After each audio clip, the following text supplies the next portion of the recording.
नौ मुंतखब बल्दियाती नुमाइंदे सरकारी गाड़ियों से महरूम। अफसरान ने सरकारी गाड़ियां वापस की, ना कोई वजाहत दी।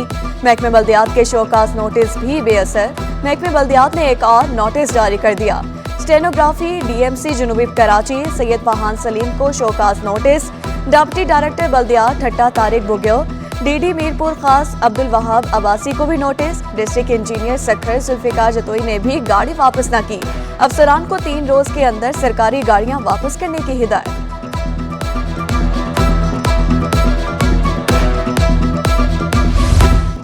गैर मुअस्सर यूनियन कमेटीज के माली निज़ाम को चलाने के लिए ट्रांजिशन अफसर अकाउंट्स तैनात।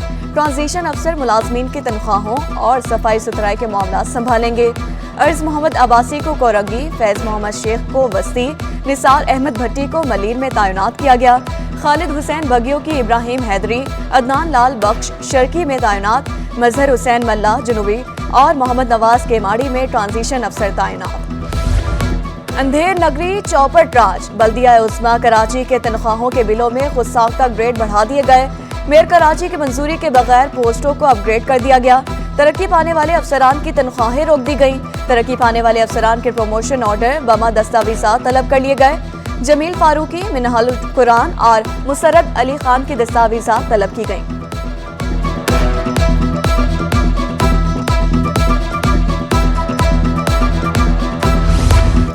वज़ीर आला मुराद अली शाह ने सिंध काबीना का अहम इजलास आज तलब कर लिया। इजलास में 22 नकाती एजेंडे पर गौर किया जाएगा। थरकोल रेलवे लाइन मंसूबे पर गौर होगा। वर्कर वेलफेयर बोर्ड की गवर्निंग बॉडी को असर-ए-नौ तश्कील दे दिया जाएगा। वाटर एंड सीवेज बोर्ड के इख्तियारात को भी ज़ेरे गौर लाया जाएगा। सिंध असम्बली 5 साल होने पर 11 अगस्त को तहलील होगी। सिंध असम्बली का इजलास 11 अगस्त तक जारी रखा जाएगा। मेंबरान के एजाज में ज़ोहराने और फोटो सेशन आखिरी दिन मुतवक्के। आखिरी दिनों में अराकीन सूबाई असम्बली की गैर संजीदगी। सिंध असम्बली इजलास में सिर्फ 5 अरकान की शिरकत। प्राइवेट मेंबर्स डे पर अपोजिशन अरकान भी गैर हाजिर थे। स्पीकर को कोरम पूरा न होने के बायस इजलास मुलतवी करना पड़ा। स्पीकर सिंध असम्बली ने सूरत हाल अफसोसनाक करार दे दी।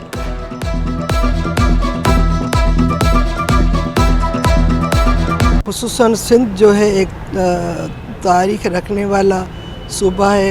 असम्बली जो है सिंध की जो है आपको पता है करारदाद, और ये पहली सिंध असम्बली थी। इस वजह से भी एक बड़ा आनर था, एक बड़ी हमें इज़्ज़त मिली। असम्बली का मेंबर बनना कोई आसान नहीं है। अच्छे अच्छे दोस्तों को छोड़ के जाएंगे, फिर आने वाले नस्ल में कौन आ रहे हैं कोई नहीं आ रहा है। और कानून साजी भी हुई है, कानून साजी होती रही है और हमेशा अच्छे माहौल में असम्बली का माहौल चला है। JUI के UC मेंबरान की मेयर कराची को हर मुमकिन ताउन की यकीन दहानी। मुर्तज़ा वहाब से UC मेंबरान की मुलाकात। मेयर को मसाइल से आगाह किया। पार्लिमानी लीडर मुफ्ती असद ने मेयर कराची को हर मुमकिन ताउन का यकीन दिलाया। मुर्तज़ा वहाब की UC मेंबरान को मसाइल के हल की यकीन दहानी। मेयर कराची के ट्रक स्टैंड माड़ीपुर आमद। ट्रक ऑनर्स की मुख्तलिफ तंजीमों ने इस्तकबाल किया। मुर्तज़ा वहाब का कहना था कि तजावुज़ात, गैर कानूनी लीज, बरसाती नाले और पानी की फराहमी के मसाइल हल करेंगे। न्यू ट्रक स्टैंड के लिए मजीद जगह भी हासिल की जाएगी।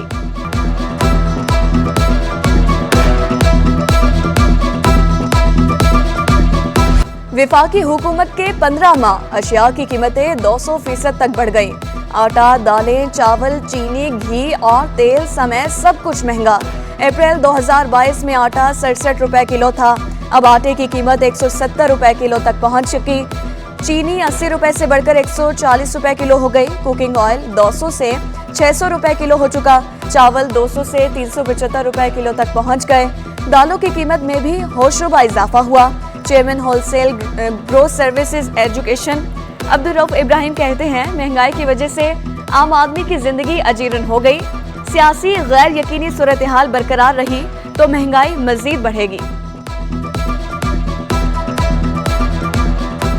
महंगाई में जो 4 साल में इजाफा हुआ वो पिछले दौर में हुआ, और जो अभी जो दौर गुजर गया जो 15 महीने का, उसमें तारीखी इजाफा हुआ। महंगाई तो उस दौर में भी हुई, लेकिन इस दौर में 75 साल रिकॉर्ड टूटा। गुलिस्तान जौहर ब्लॉक 10 में गैर कानूनी तामीरात का case. KDA, master plan department और ABCA से रिपोर्ट तलब, जमीन की हैसियत मलकियत से मुतालिक तफसीली रिपोर्ट मांग ली।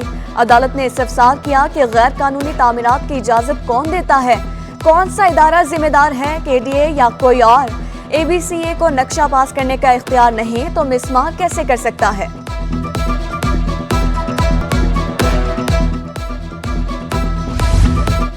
मुहाजिर कौमी मूवमेंट ने भी हालिया मरदमशुमारी मुस्तरद कर दी। आफाक अहमद कहते हैं कराची की आबादी 3.5 करोड़ से कम नहीं। मरदमशुमारी पर तमाम जमातों ने एतराज किया था। रोजगार के लिए आए 60 लाख अफराद अब कराची में मुस्तकिल आबाद हैं। लाखों अफगानी भी कैंपों से कराची में मुंतकिल हो गए।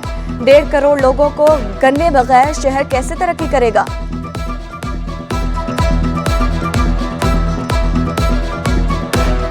कराची की मरदमशुमारी पर सबको ही एतराज़ात थे और हर एक ने अपनी अपनी बिसात के मुताबिक इसके खिलाफ आवाज़ बुलंद की कि कराची की आबादी को कम गिना जा रहा है। 60 लाख अफराद जो यहाँ रोज़गार के हुसूल के लिए आते हैं मरदमशुमारी में गिना ही नहीं गया। 25 लाख से ज़्यादा लोग यहाँ पर वो लोग आबाद हैं जो अफ़गानिस्तान से कैंपों में उन्हें पनाह देने के लिए लाया गया था और वो कराची में आके आबाद हैं। पाकिस्तान की तामीर और तरक्की में मेहनत कशों का किरदार, MQM का सेमिनार। खालिद मकबूल सिद्दीकी, मुस्तफ़ा कमाल, राशिद सब्ज़वारी, अब्दुल हसीब की खुसूसी शिरकत। कारकुनों और शहरियों की बड़ी तादाद सेमिनार में शरीक हुई। खालिद मकबूल सिद्दीकी का कहना था कि पाकिस्तान को मिल्लत इस्लामिया बनाने के लिए कुर्बानियां दी गईं। पाकिस्तान को आलम इस्लाम के लिए मॉडल बनाना था, मंदी बना दिया गया।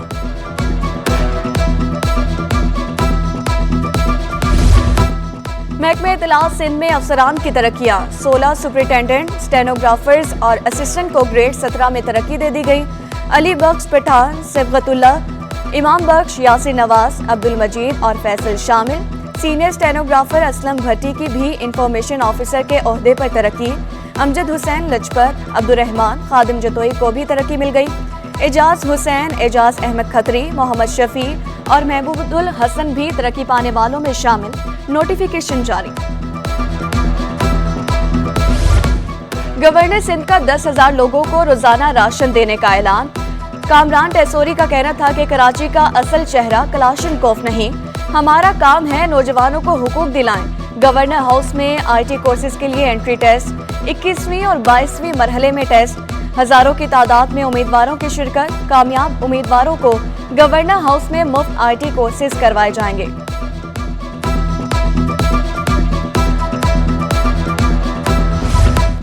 पाकिस्तान आई बैंक सोसाइटी का जिला वस्ती में मेडिकल कैंप। आई, डेंटल और कैंसर के मरीजों का मुफ्त इलाज किया गया। कैंप में कार्डियक और ब्लड प्रेशर की OPD रखी गई। मरीजों में मुफ्त अद्वियात, नजर के चश्मे और टेस्ट की सहूलत फराहम की गई। ज्यादा बीमार मरीजों को Pakistan eye hospital society refer किया गया। DC सेंट्रल ताहा सलीम का कहना था कि अवामी फलाह के लिए काम करने वाले इदारे को हर मुमकिन ताउन फराहम करेंगे।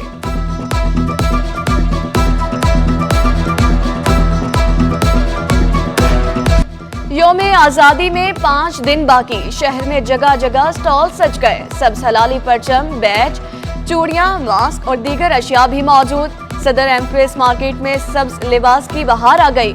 मुख्तलिफ डिजाइन से सजे सूट बच्चों की तवज्जो का मरकज। दुकानदार महंगाई के सबब मार्केटें खाली होने पर मायूस। बोले महंगाई में कमी आए तो कोई खरीदार आए। निसार परचम वाले एक बार फिर तवील तरीन परचम की तैयारी में मसरूफ। साहबजादे आसिम निसार कहते हैं पाकिस्तान के झंडे तैयार करते 50 साल हो गए। हमने 2004 में दुनिया का सबसे बड़ा परचम तैयार किया था। इस साल 200 फीट चौड़ा 130 फीट लंबा झंडा तैयार कर रहे हैं। ये वाला जो आप मेरे पीछे झंडा देख रहे हैं ये 200 फुट बाय 130 फुट का झंडा है।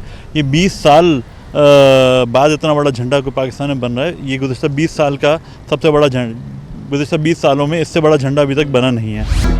यौम आज़ादी पर बाजे बजाने और बेचने वाले खबरदार। अदालत का पुलिस को बाजे बजाने और बेचने वालों के खिलाफ कार्रवाई का हुक्म। अदालत की SHO शराफी गोड और सच्चल को हिदायत। जुडिशल मजिस्ट्रेट अनवर अली का कार्रवाई करके अदालत को आगाह करने का हुक्म। कमिश्नर कराची की ज़ेरे सरपरस्ती नौजवान फुटबॉलर्स का talent hunt program. Avari group ने मदद का ऐलान कर दिया। कराची फुटबॉल क्लब और आवारी ग्रुप के दरमियान मुआहदा। डंशा आवारी का कहना था कि बच्चों को आगे बढ़ने में भरपूर मदद देंगे। कमिश्नर इकबाल मेमन ने कहा, कोशिश है बच्चों का मुस्तकबिल शानदार हो, इन्हें आलमी सतह पर खेलने का मौका मिले। और कौमी क्रिकेटर फवाद आलम ने इंटरनेशनल क्रिकेट से रिटायरमेंट ले ली। फवाद आलम अब अमेरिका में लीग क्रिकेट खेलेंगे। 37 साला बल्लेबाज ने 19 टेस्ट, 38 वनडे और 24 T20 इंटरनेशनल मैच खेले। अमेरिका इंटरनेशनल सतह पर क्रिकेट की बड़ी मार्केट बन गया। आइंदा साल T20 वर्ल्ड कप के लिए अमेरिका शरीक मेजबान है। फवाद आलम से पहले समी असलम भी पाकिस्तान छोड़कर अमेरिका में क्रिकेट खेल रहे हैं।